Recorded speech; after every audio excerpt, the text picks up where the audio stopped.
For those of you who are returning, I'm glad you've decided to take one more step in our Moxy journey. And if you've just joined us, this is lesson 2, and we're happy that you found us. Proverbs 31 is a small chapter in the Bible, but it's packed full of a lifetime of instruction. I'm Jeannie, and I've loved this chapter since the first time I heard it read out loud. It was love at first sight with a woman that I call Moxy.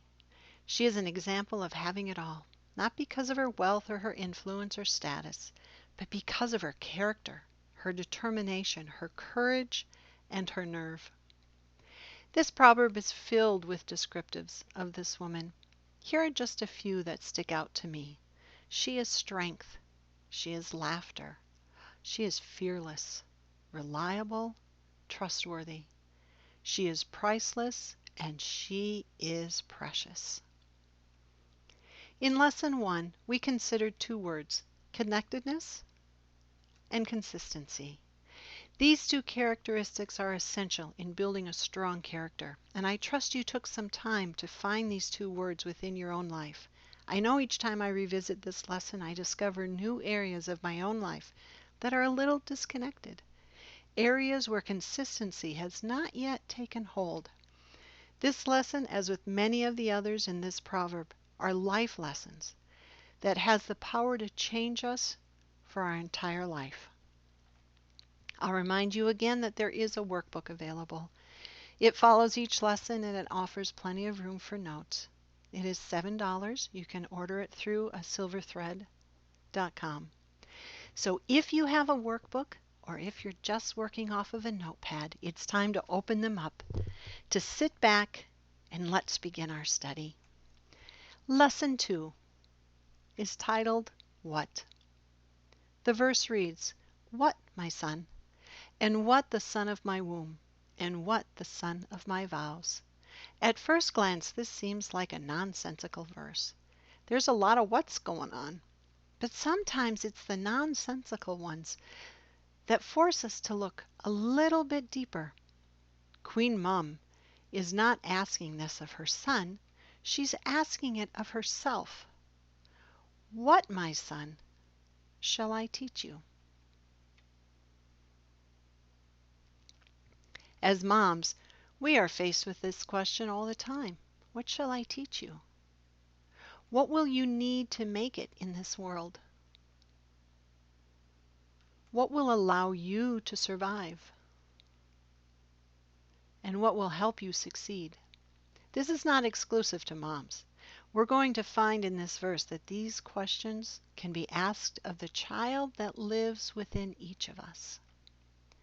I believe there is a practicalness found in the Bible. I refer to it as the practicalness of God. This is one of the most practical verses that I found, and it's in 1 Corinthians chapter 13, verse 11, and it says this, When I was a child, I spoke like a child. I thought like a child. I reasoned like a child. And when I became an adult, I put an end to my childish ways. Have we put an end to our childish ways? We're going to talk a little about the child within each of us. There are times that we all have a childish reaction to a situation, or we make a childish decision that comes back to bite us.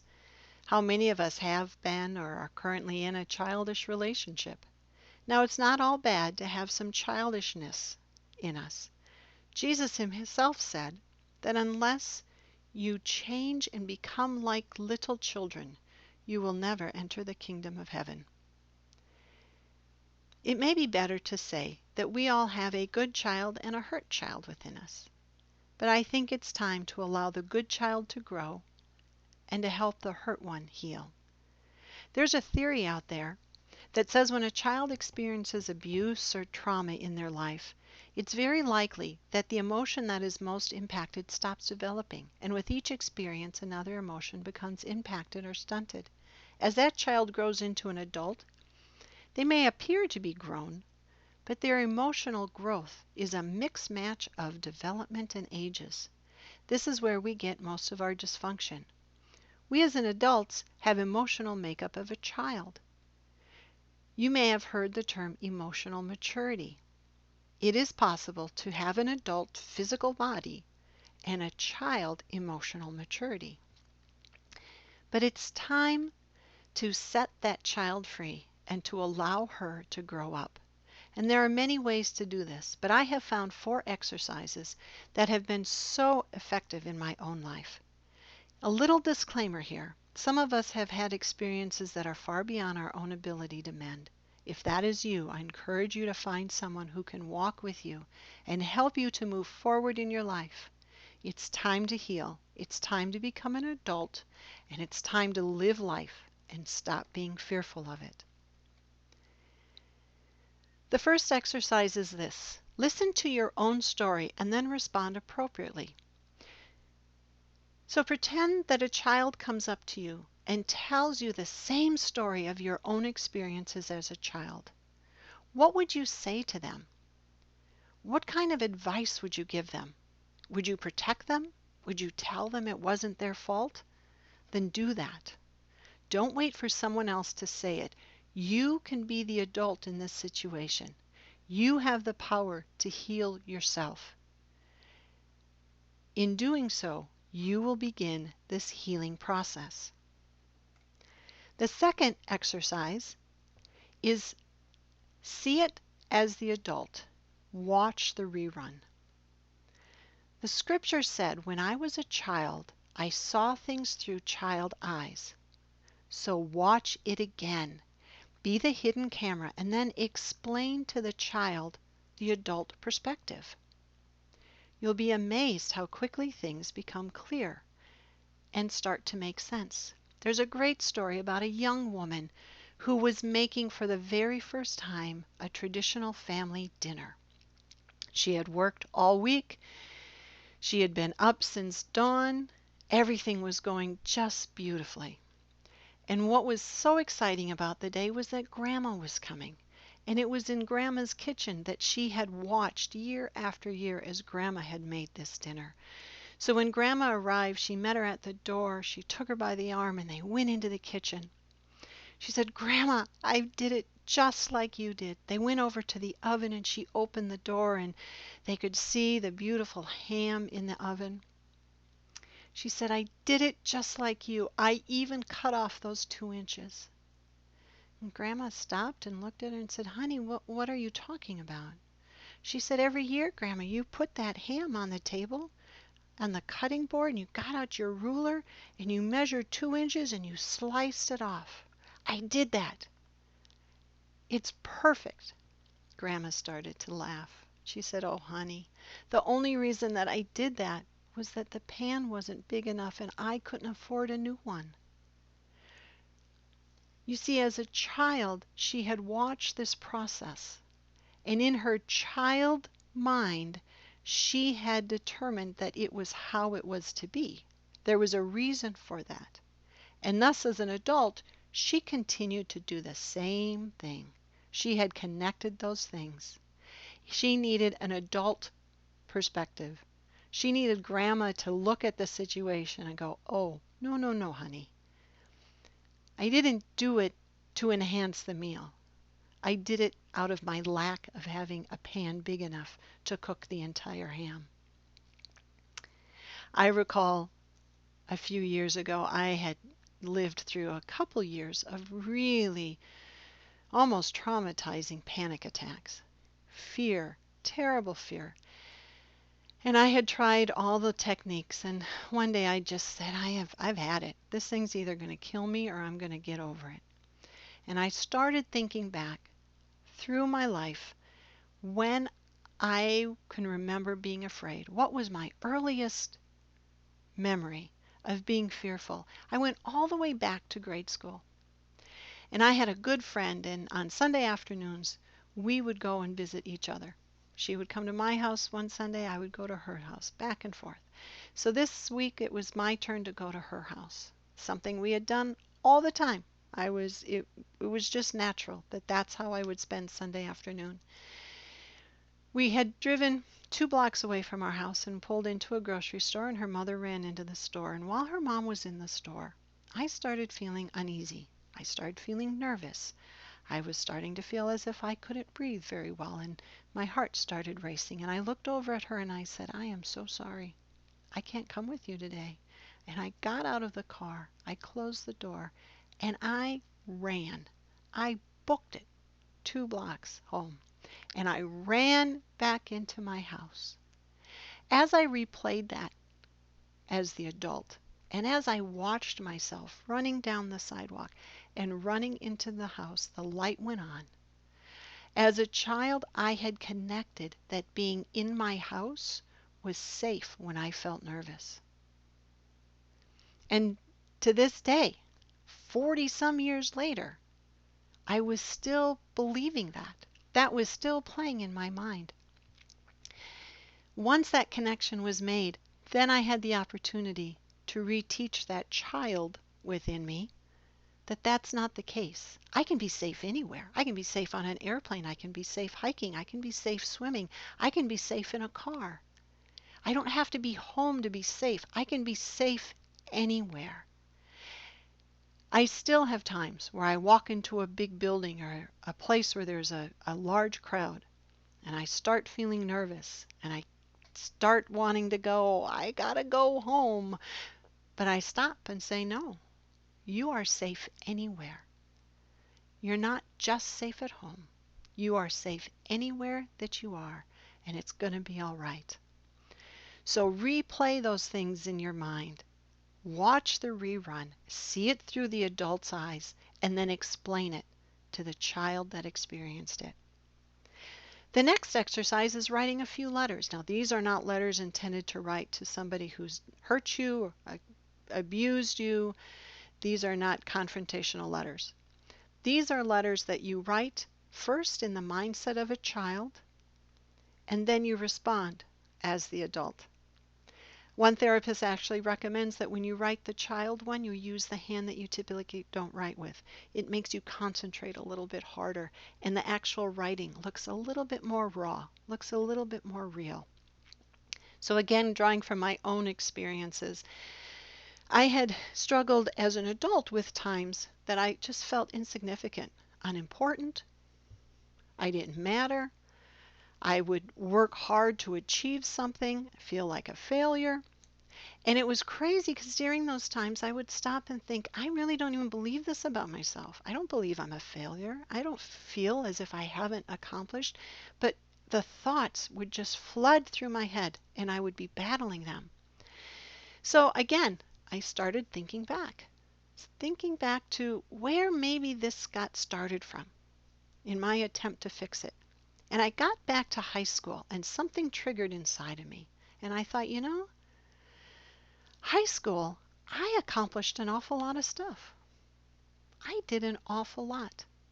Unfortunately, I was the youngest in our family, and by the time I got to high school, everybody else's lives were really, really busy. I grew up in a very busy household.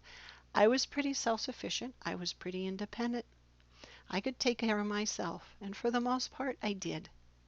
And in high school, I did a lot of things that I just did because I thought that's what you do in high school. And unfair to my parents, I really didn't communicate to them what all my involvement was. So I never really got recognition for it. So in my letter writing, I made myself remember everything that I had accomplished in high school, from student council to my grades to any honors that I achieved, just everything, the list. And then I took that list and I read it from the adult perspective. And I wrote that high school girl a letter. And it started with an apology that said, I am so sorry that someone didn't recognize your accomplishments. I'm sorry that you felt alone in high school. I'm sorry that you went and achieved these things on your own without support. And then I went through each of the accomplishments, and from the adult perspective, I wrote down what kind of skill set that required, what kind of determination must have been involved in that, how scary it must have been to go into an audition for the first time. When I got done, it was late into the evening. I folded up the 2 letters after reading them again, and I put them away and I went to sleep. And when I woke up, I had a new sense of accomplishment, of contentment, of satisfaction that I had never experienced in my lifetime. You see, in the busyness of my life and the achievements of my life, there was a teenage girl that just needed somebody to say, "Wow, look at what you did. That's amazing. You are awesome." And the great thing is, I didn't need someone now as an adult from the outside to do it. I could do it. I could heal that high school girl. It's a wonderful exercise. I recommend that you do it. Do it for the slightest things. But what it does is it gets those thoughts out of your mind and gets them on paper. And there's something magical that happens when you write them down. And then finally, give yourself permission to grow up. And those conversations are as simple as this: "Jeannie, you don't have to be afraid. I'm here now. I'm the adult. I'm going to protect you. You are free to grow." Or, "Jeannie, there's no need to worry. I'm here now. I'm the responsible party. I'm the grown-up in this scenario. And I'm going to take care of all the worrying that needs to be done. So you are free just to be a child, to grow and to laugh and to experience." For those of you who may have never heard that you are important, or that you matter, or that you are significant or beautiful, I would love to step in as the adult role for just one moment, because I want you to know that you are important. You matter more than you will ever realize. And as far as being significant, the God of the universe has said that He knew you before you were born.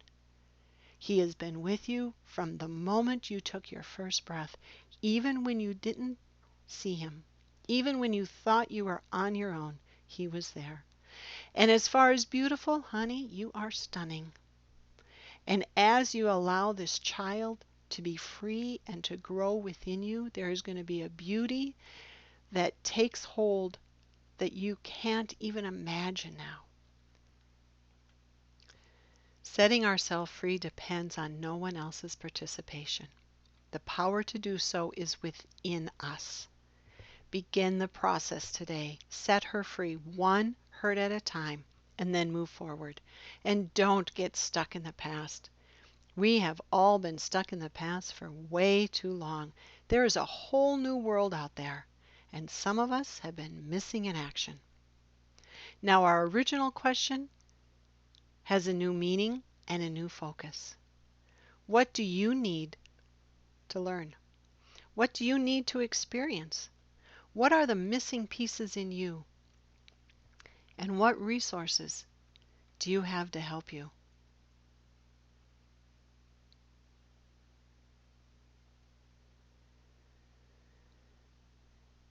As we find these areas you feel that been stunted, you'll need to ask yourself, what do I need to learn? And how will I learn it? And who will be my new example? Again, going back to my high school years, I was a pretty determined, focused kid. I didn't allow myself to play much in high school. And it was something that as I grew and my children became teenagers, I resented and I regretted. And one day, my daughter and her friend and I, we were walking. We lived in Chicago at the time. We were walking downtown Chicago, busy Michigan Avenue. And we had stopped at a corner waiting for the light to change. And I glanced over at these two, who were in their late teens themselves. And they were just in a world of their own. They were singing songs. Their heads were bopping and their hands were moving and their feet were dancing.